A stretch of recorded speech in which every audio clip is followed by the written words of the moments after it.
Hi, everybody, and welcome back to the Level Up Podcast. Yay, fam. What's up? It's episode 20.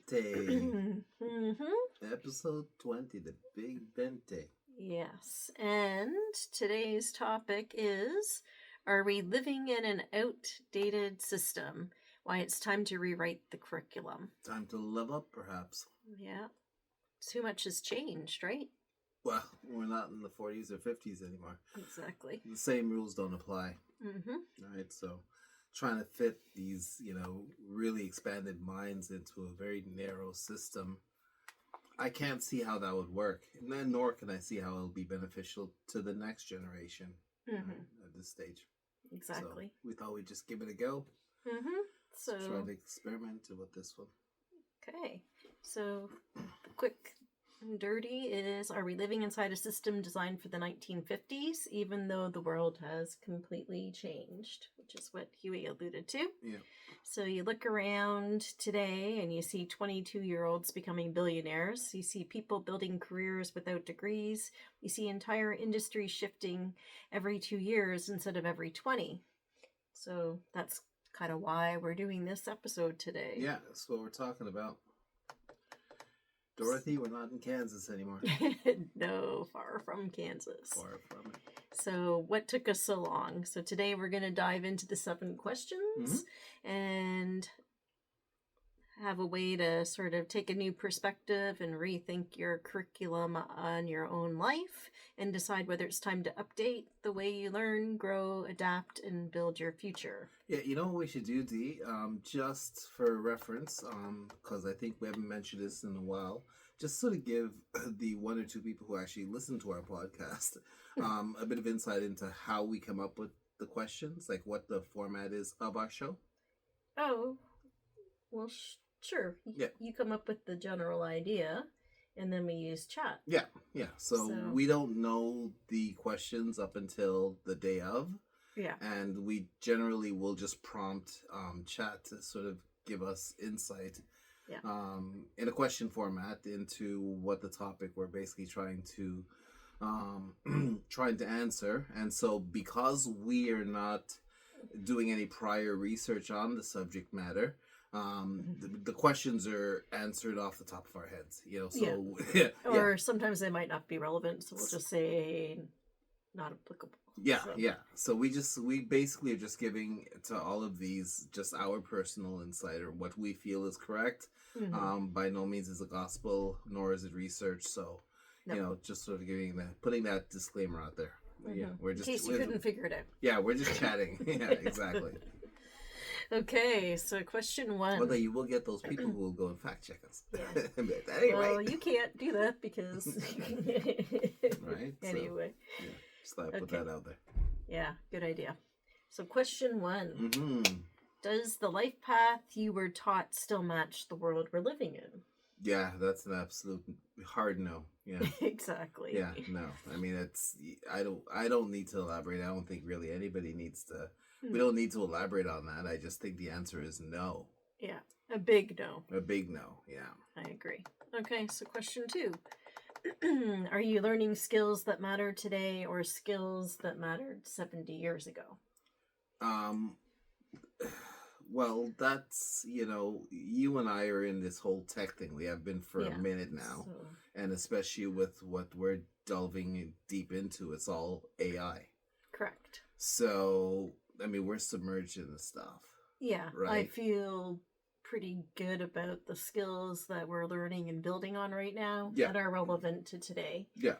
And hopefully the next, 5 years. Well, I think a better question is, had you not had the insight into what we're doing now, would you be worried if you were just sort of working in, somewhat, I don't want to call it traditional, but that's really, because what is traditional today, right? So if you're just doing straight accounting, would you basically feel worried for the future? Oh, I'm sure. Because everything's evolving so quickly that you'd have to learn, I guess, that niche area of AI for accounting or whatever industry you're in. Yeah. and make the best of it. But in essence, though, I mean, I think that's what actually makes like traditional format of the educational curriculum obsolete. Mm-hmm. Yeah. Like if you're gonna sit there and study the, like history, art history, and basic business, or basic algebra, basic science, Mm-hmm. Let's just face it, they have algorithms that are smarter than you. Doesn't Yeah, matter how and much you study. faster, And so faster. they can come up with the answer 100 times, 1,000 times faster than you would. Yeah, so by the time you get out of these schools, you're going to be, how many years in back are you going to be? Yeah. Even if you have an advanced science degree or whatever, they did tests with, the top tier lawyers against legal computers, and the computers were, I think they beat them, definitely in speed and in accuracy as well, and quite a substantial gap that the computer went on. So I mean, if that's what the future is, it doesn't bode well for traditional learning and traditional work experience. It just So this is really, I think, the meat and potatoes of what we're discussing. Yeah, and it's sort of like, it's a new industry, or sorry, I shouldn't say industry, but it's a new stage in work. Yeah, but how do you fix it? I mean, I saw this one quote that basically said, you're not going to be replaced by AI. You're going to be replaced by someone who knows how to use AI better than you. Exactly. So that's what everybody needs to be focusing on, is AI-driven things. I think. Like, in terms of working with it, maybe developing it. Yeah. Like those angles, they're all going to be growing. Well, so if that's the case, then isn't it more important in the school system to basically, study prompting as opposed to the actual theory behind the subject matter? Because you're simply going to be telling the AI, like what we do when we use chat or whatever else, other platforms we're using, we're giving prompts, right? We're actually directing the AI to do what we want it to do. Yeah. We don't necessarily understand a lot of times how the AI got there. Right? So it's almost like, to be, I don't know, let's just say, financial analyst, because a lot of, I read somewhere, that basically about 83 or 85% of all sort of financial computations for hedge funds and investments, the markets and so forth, is actually being done by an algorithm. A very small percentage is left over for humans. Yeah. And so you don't have to understand the math. No. You really don't. Yeah, they're just using AI to create and show trends and stuff, and they analyze that. Yeah.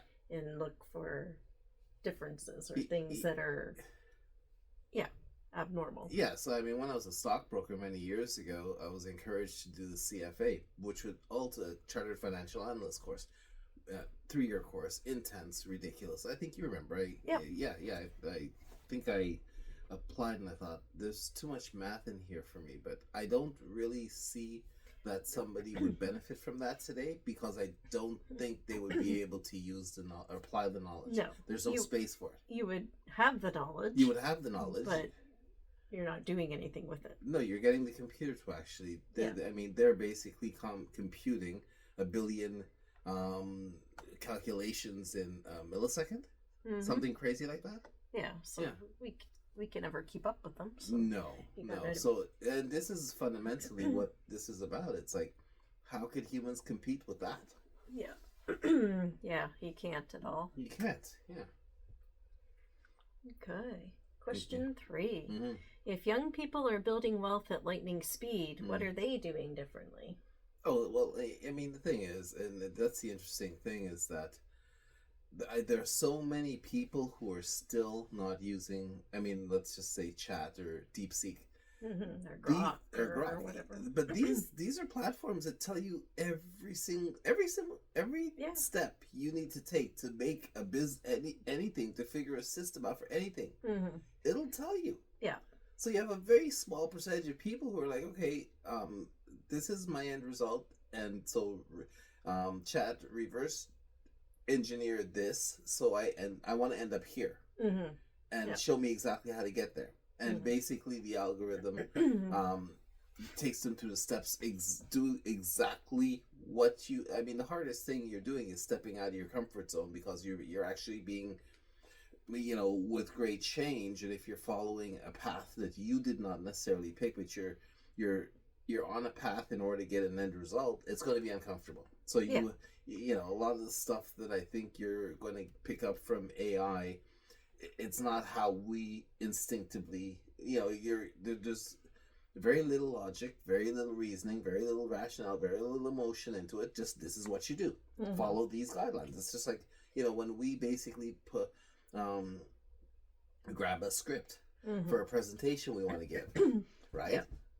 Like just last week, it's like, well, I'm not really comfortable with this word. It makes sense. I understand exactly what they're doing. But it doesn't feel natural. Yeah, and so then you tweak it. And you're gonna tweak it to me, but to still be effective, but so that I'm comfortable with the case study or with the material. Yeah. So that is what the AI is. It's learning to work with it, so you can basically harness that and get the desired result. But people, I think, still don't.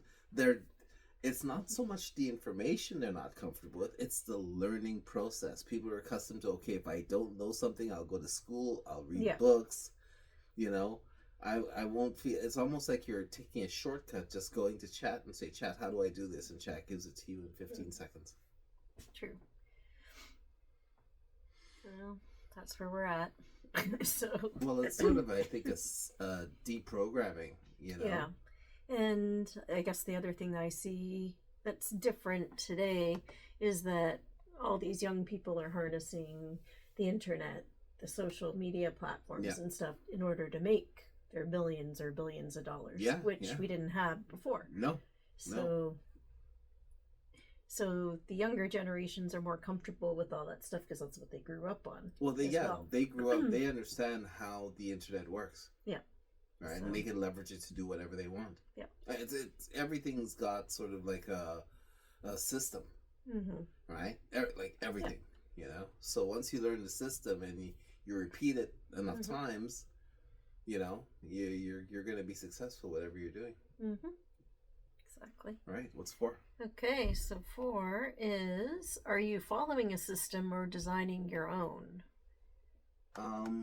No, I would say basically for us, we've got sort of the best of both worlds. I've seen systems be very, very successful before AI. And, I think you and I are, I would say probably extremely early stages of the whole AI thing. Yeah. Right? So try. We're pretty well versed, but we are early stages as to what this thing can really do. Obviously, over time, because most of the projects and the offerings that our companies are going to make are all AI. Most of them are AI anyway, but they're heavily dependent on AI for distribution as well. So we're going to have to do a deep dive.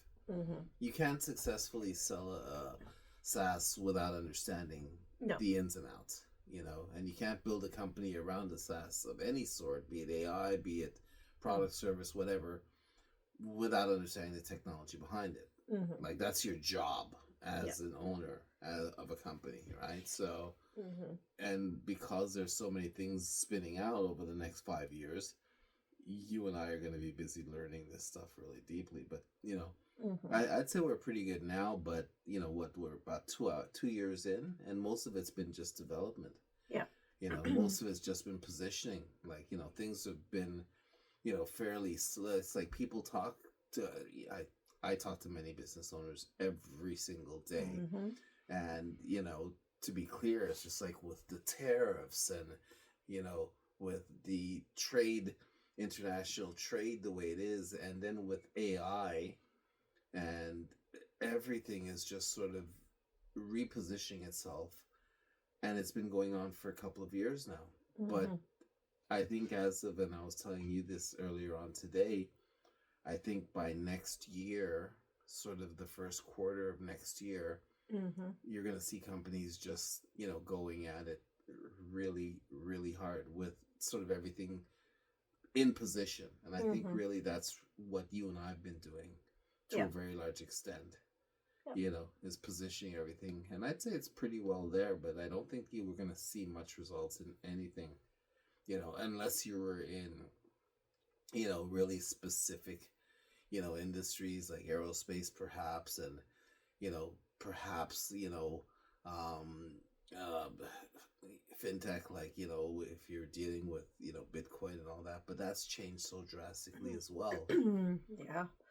So I think I think you're going to see Bitcoin playing a more of a banking everyday currency role going forward, right? And so really now is the time to basically just go back to business as usual, is what I'm trying to say. Yeah. Okay. Question 5. What is one outdated belief you learned growing up that no longer serves you? That the only way you're going to be successful is if you go to university. If you go to uni and you take, a 4-year degree, then a specialty degree. That's no. There's the stuff that the uni teaches you. I think it equips you to be able to commit and be able to.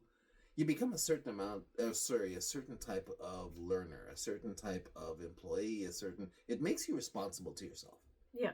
You know what I mean? It programs you to basically wake up every day, be somewhere, get it done, and that's what and show up. And that's what you need to, you need that discipline, you need that training, you need to basically, you need to have certain fundamentals in order to basically be functioning in today's society.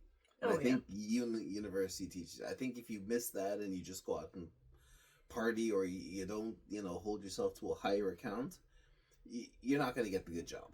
No.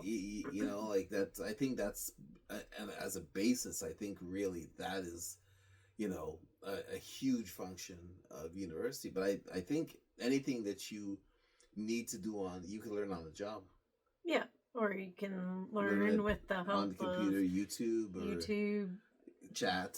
Yeah, Grok, any of them, and then you can pretty much find everything online free if you find the right resources. Yeah, absolutely. So I think that is something that because, growing up and stuff like that, and, my father, he's a doctor, and that was a big deal back then. But, today you have, all sorts of programs that can literally give you whatever answers you're looking for.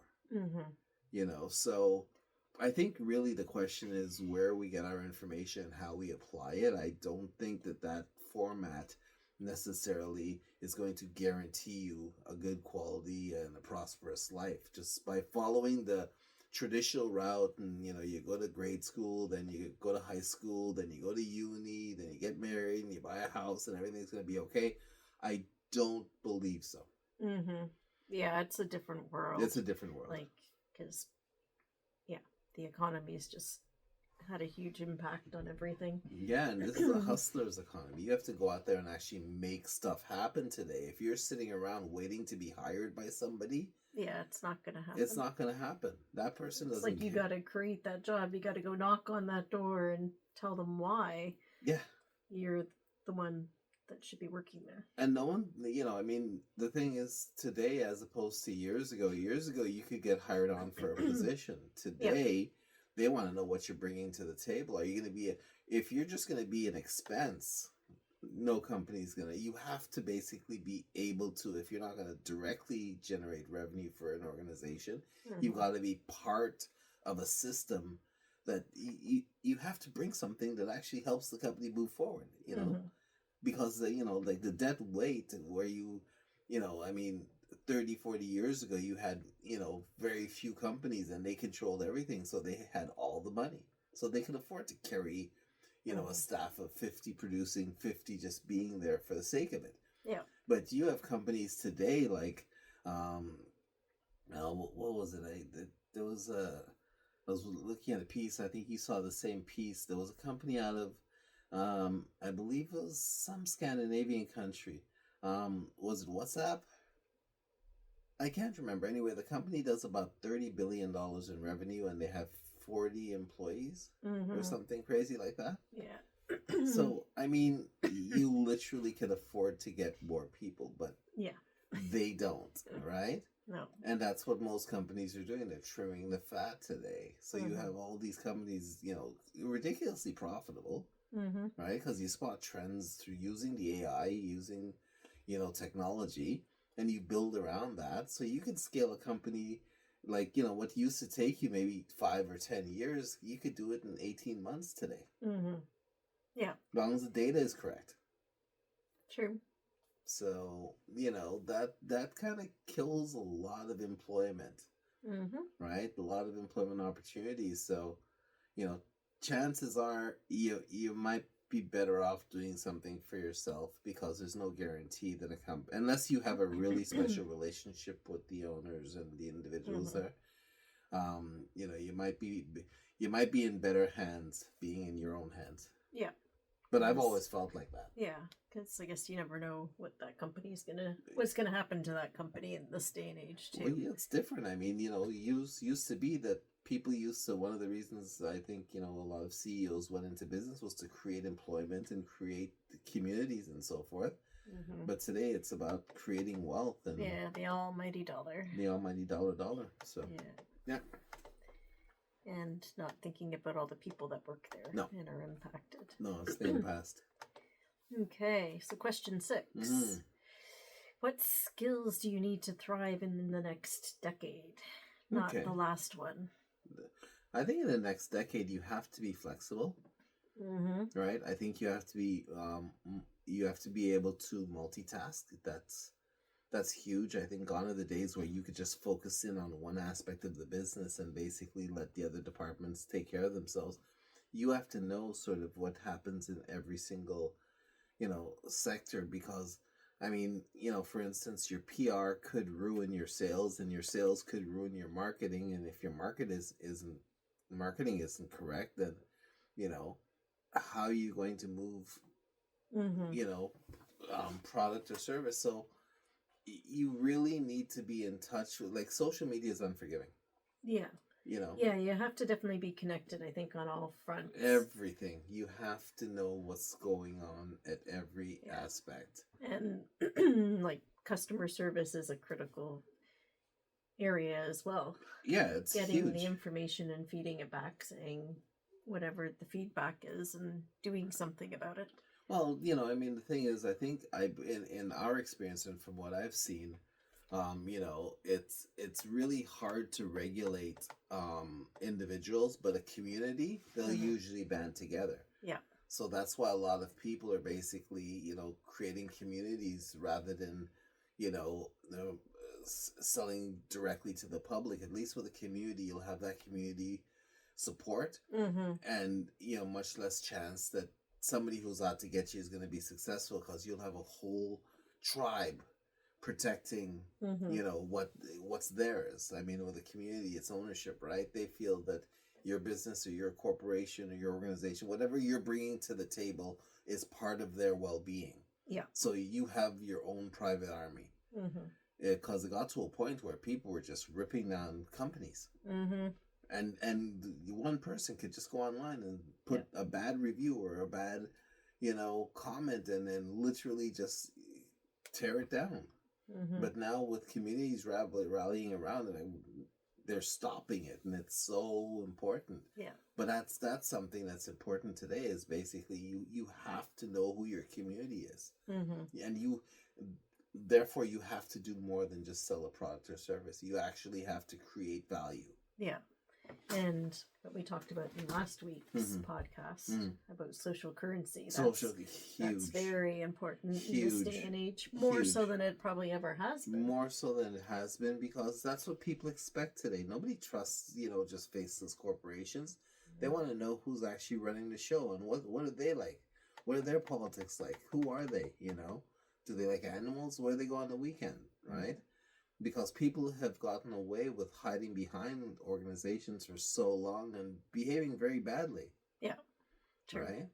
Yeah, that's why you see, there was a few cases where, all of a sudden CEOs started basically, cheating at concerts or stealing balls from kids, and you just saw the massive uproar. You just saw the internet just converge on these people, and if you noticed, you really haven't seen anything since who's the Karen from from the ball the ball the baseball. I mean they just went after that woman, right? Yeah. But I think to us, I mean, it was terrible what happened to her, but she shouldn't really have done what she did. No. But I think we needed that to just get a sense of people have more power than, than they were told they had. And so we could fix ourselves. We could fix our situations, and we could be responsible for one another. And that's what companies are building today. And it's a beautiful thing. Yeah. Okay. What's next? Last question. If you could rebuild your personal curriculum from scratch, what would be the first thing you teach yourself? Or how would you start to upgrade yourself? Well, you know me, right? And so I'm a pretty independent thinker. So I have this sort of set system, right? Where basically if it doesn't feel right, obviously I have a roadmap, right? Yeah. Which is what old rich white people go by. I've adopted that from, I was exposed to enough of them. They actually really liked me, so they took me into their fold. So I understood how, like, for instance, and let's get a bit, risque here. We were talking, about people's body counts, right? That's a big thing today. Yeah. Right? And it's just one of those things I grew up where is that, we didn't just willy-nilly, it's not part of my makeup. You know what I mean? It's like, hey, I love women, but I don't sleep around. I never have. It's never been part of my... Yeah. I'm the same way. So. Yeah, it's just not something I do, nor something I would ever do. So, take it from that perspective. I know how I don't want to feel. I know where I want to fit in. So, most of the things that transpire in my life have to do with, sort of where I'd want to basically, sort of end up. You don't get into the best restaurants or the best vacations or the best, with the best people and business partners by being a screw up. Yeah. Like, so, like, even though I didn't have necessarily that whole, nuclear family of, being led in the right way, I sort of could make sense to where I wanted to end up. And then I basically figured, okay, if I want to be there, chances are I have to basically do certain things really well and stay the hell away from other things. Yeah. Right? And so it really wasn't a question for me. It's like, oh, will that get me to where I want? No. Okay, I need to basically, let's just say basically going to law school was going to guarantee me everything that I wanted. I would have been a lawyer now. But thank God, because most lawyers today are starving and they're hated. Right? True. If I look back at my life, exactly where I am now and what I'm doing, I'm totally happy with it. So I'm not sure exactly how we lucked out and got here. It's been a lot of, a lot of work. Yes, but a lot of not focused work. Yeah. Like we would have been way further ahead if all we said was, okay, let's just make a ton of money and skill. But it's been more about it's been more about sort of making sure I'm okay, making sure you're okay, you making sure you're okay, making sure that you're 100% comfortable with the direction you're going in. And I think if you focus in on that, you're going to be ahead. You're going to be ahead. Because at the end of the day, that's what you have. Doesn't matter how much money you make at the end of the day. It's like, you're not going to take it with you. Yeah. Like my dad, he's, poor guy, he's getting up there, whatever. I mean, he's done extremely well for himself, but, it's only money. Yeah, you can't take it with you. Can't take it with you, right? So, how about you? I don't even know what the question is now. Well, would you change anything? Like, would you? Yeah, no, I wouldn't change anything, but I think just about teaching, the first thing you teach yourself, I guess I'd probably just work on other areas of the business that I'm not as strong in. Yeah. And things like that. Yeah, but that'll come with time, though. I mean, you're positioned, a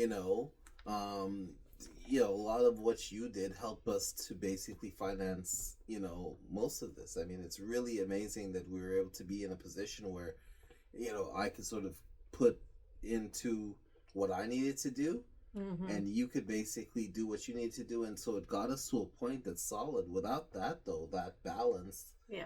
No, you wouldn't be able to do that. But it worked. I mean, it complemented each other as well. Yeah. So, because if you, like, let's just say we basically weren't able to create this kind of foundation. Doesn't matter how much money or where you got to, you wouldn't be able to grow and scale. Yeah, you wouldn't be able to sustain it. And people would pick that up. Like, people buy into us now because they've seen the journey, they've seen what we've put in, and you can see where we are today. Yeah, it's been a long time. It's been a long journey, but a lot of growth. Yeah, a lot of growth, a lot of development. Yeah, and so at this point, it's just really, I don't even see it as work. I just see it as continued growth and learning. Like, if you don't know something or how to scale something or the history behind, sort of where we are or whoever else has done it, or what can I do, or I'm getting this result, I want this one.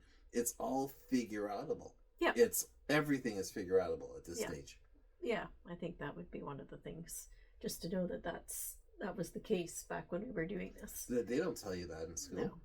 They don't tell you that. No one tells you that. No. You got to basically be brave enough to find that out for yourself. Yeah. Yeah. But by the way, though, we're twinning today. Did you plan this? No. I didn't plan this. Yeah. I just put this on. Well, okay. Because we are kind of twinning. Yeah, really are. I just noticed that. I'm like, hey. What are you doing wearing that? What are you doing wearing that? All right. No, I'm kidding. We did. Well, I planned it. It's my thing. So, yeah. So anyway. Anyway. Hopefully you like the sweatshirt. Like sweatshirt? Roots? Yeah. Anyway. Okay. That's it for this week. That's it. And if any of this you found it interesting, or you want to share it with your friends and followers, that would be wonderful. Or give us a like or anything.